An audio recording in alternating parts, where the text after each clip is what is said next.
Hello everyone, my name is Carmen Beach. I'm here to talk to you today about permaculture. Whenever we throw Mother Nature out the window, she comes back at us with a pitchfork. This term was coined by a famous farmer and philosopher named Masanobu Fukuoka from Japan. He's also the author of the One Straw Revolution, an intro to natural farming. Today we live in a throwaway society. We don't even know where our food, most people don't even know where our food comes from or how it got to us or how much energy it took to get the food from point A to point Z. I feel that I'm qualified to talk to you today about permaculture because I've been researching this topic for almost a year, and with the help of a man named Jack Spirko from the survivalpodcast.com, I have gained a lot of knowledge on this subject. Permaculture is thousands of years old, and most people actually practice permaculture techniques today without even knowing it.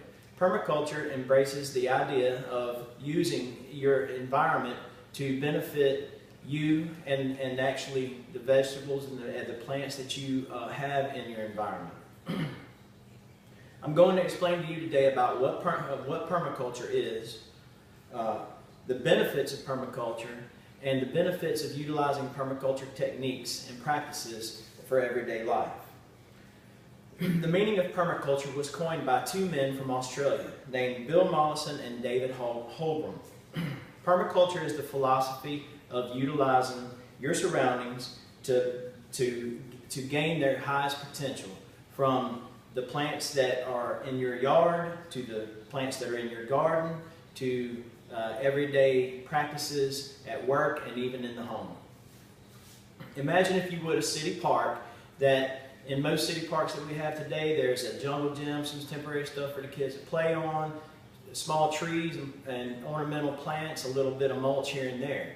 Now take that same city park and install swales that actually catch rainwater and divert it to blanket mulch sites that are teeming with microorganisms and beneficial bacteria.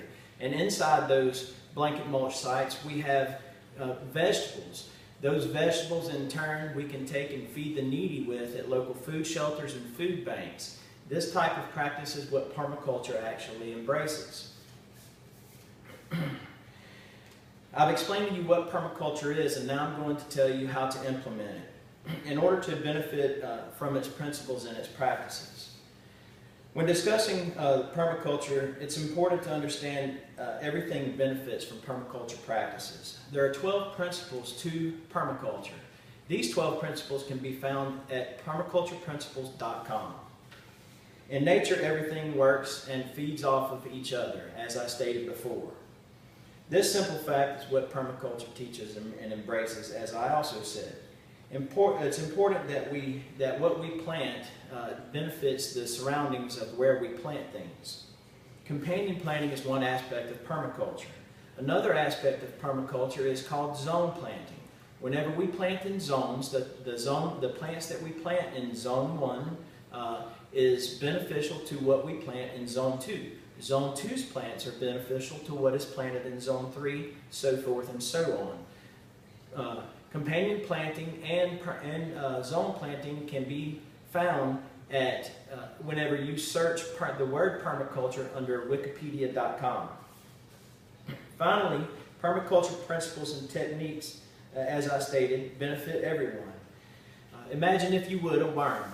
A worm crawling through the dirt, eating bacteria, microorganisms, dirt, whatever worms eat. That worm poops, and in turn, the waste from that's created from that worm feeds the plants and the trees and everything around it.